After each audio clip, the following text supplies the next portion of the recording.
নমস্কার বন্ধুরা, আমার চ্যানেলে আপনাদেরকে অনেক অনেক স্বাগত। বন্ধুরা, বাঙালিদের চিরদিনেরই খুব প্রিয় জলখাবার হলো সাদা ফুলকো লুচি। এই সাদা ফুলকো লুচি তৈরির কিছু টিপস আপনাদের কাছে আজকে শেয়ার করছি। আজকের এই লুচি এইভাবে বানালে হবে একদমই খাস্তা আর হবে নরম। ভিডিওটা শুরু করা যাক। এখানে আমি একটা বোল নিয়ে নিয়েছি আর এখানে নিয়ে নিচ্ছি পরিমাণ মতন ময়দা। আমি এখানে সাদা লুচি করব, সেই কারণে পুরো ময়দাতেই কিন্তু করছি। আর দিয়ে দিলাম নুন। বন্ধুরা, আপনারা অনেকেই চিনি ব্যবহার করেন লুচিতে। চিনি দিলে লুচি কিন্তু খুব একটা সাদা হয় না। এখানে দিয়ে দিলাম আমি রিফাইন অয়েল। এটাকে এবার খুব ভালো করে ময়াম দেব। খুব ভালো করে ময়দার সঙ্গে মিশিয়ে নেব। ময়াম যত ভালো হবে তত ভালো লুচিটা কিন্তু হবে। দেখুন, খুব ভালো করে ময়াম দিয়েছি আর এইভাবে যদি আমি হাতে মুঠ করি এরকম শক্ত হয়ে যাচ্ছে, তার মানে বোঝা যায় যে ময়ামটা খুব ভালোভাবে হয়ে গেছে। ময়াম হয়ে গেছে। এবার আমি অল্প অল্প জল নিয়ে ময়দাটাকে খুব ভালো করে মেখে নেব।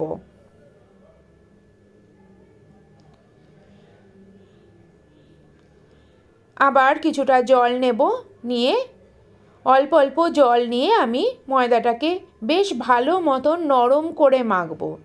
লুচির ময়দার ডোটা যত ভালো নরম হবে লুচি কিন্তু তত সুন্দর খাস্তা আর নরম হবে। দেখুন, এখানে আমার ময়দাটা মাখা হয়ে গেছে আর কিছুক্ষণের জন্য আমি ঢাকা দিয়ে রেখে দিচ্ছি। কিছুক্ষণ পরে চলে আসলাম। ময়দাটাকে আবার হাত দিয়ে ভালো করে মেখে নিচ্ছি। এবার ছোট ছোট লেচি বানিয়ে নেব। সমান সাইজের লেচিগুলোকে বানিয়ে নিচ্ছি। লেচিগুলোকে বানিয়ে নেওয়ার পরে এইভাবে গোল করে লেচিগুলোকে করে নেব। খুব ভালো করে এটাকে করবেন, তাহলে লুচি কিন্তু একদম ফাটবে না। যেহেতু ডোটা খুব ভালো করে নরম করা ছিল, সেই কারণে এগুলো কিন্তু লুচি এমনিতেও ফাটবে না। আর এখানে আমি একটা লোহার কড়াই বসিয়ে দিয়েছি। মনে রাখবেন বন্ধুরা, ছোট কড়াইতে যদি লুচি করা যায় তবে কিন্তু তেলটা একটু কমের মধ্যেই হয়ে যাবে, আর বড় কড়াইতে করতে গেলে তেলটা কিন্তু অনেক বেশি লেগে যায়। তো আমি এখানে একটা বাটিতে তেল নিয়ে নিয়েছি আর তেল দিয়ে আমি লুচিগুলোকে বেলে নেব। লুচি বেলার সময় মনে রাখবেন খুব বেশি প্রেসার কিন্তু দেবেন না, তাহলে লুচিগুলো ভালোভাবে ফুলবে না। আলতো হাতে লুচিগুলোকে বেলতে হবে। এইভাবে আমি সবকটা লুচি বেলে নেব।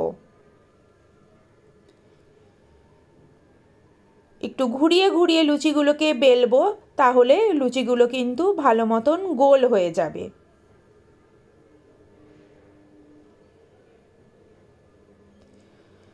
লুচিগুলো কিন্তু খুব মোটা রাখবেন না, তাহলে লুচি কাঁচা থেকে যায় ভিতরের দিকে।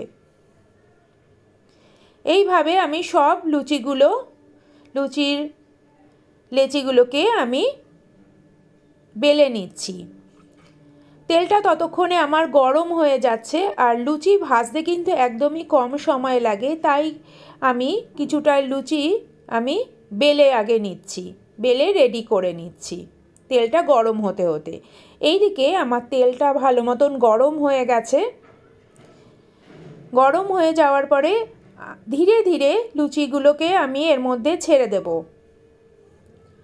খুব উঁচু থেকে ছাড়বেন না, তাহলে কিন্তু তেলটা গরম তেল গায়ের মধ্যে ছিটে যাবে। এবার একটা ঝাঁঝরি হাতার সাহায্যে আমি এটাকে চেপে চেপে তুলে নেব। তেলটাকে খুব ভালোভাবে ঝারিয়ে নেব। এইভাবে পরপর লুচিগুলোকে আমি করব। তেলটা ভালোভাবে গরম হলে লুচিগুলো কিন্তু খুব ভালোভাবে ফুলে যাবে। আবার বেশি গরম হলেও কিন্তু লুচি লাল হয়ে যাবে। এইভাবে সব লুচিগুলোকে আমি করে নিচ্ছি। দেখতেই পাচ্ছেন কি কত সুন্দর ফোলা লুচি হয়েছে। বন্ধুরা, আমার লুচি কিন্তু একদম রেডি। সাদা সাদা ফুলকো লুচি, যেগুলো বাঙালিদের চিরদিনেরই প্রিয় জলখাবার। দেখুন লুচিগুলো ফোলার সাথে সাথে কত নরম হয়েছে। বন্ধুরা, আমার এই রেসিপি যদি আপনাদের ভালো লাগে, লাইক, শেয়ার, কমেন্ট আর সাবস্ক্রাইব করতে ভুলে যাবেন না। পাশে থাকা বেল আইকনটিও বাজিয়ে দেবেন, তাহলে আমার ভিডিও সমস্ত নোটিফিকেশন আপনাদের কাছে সবার আগে পৌঁছে যাবে।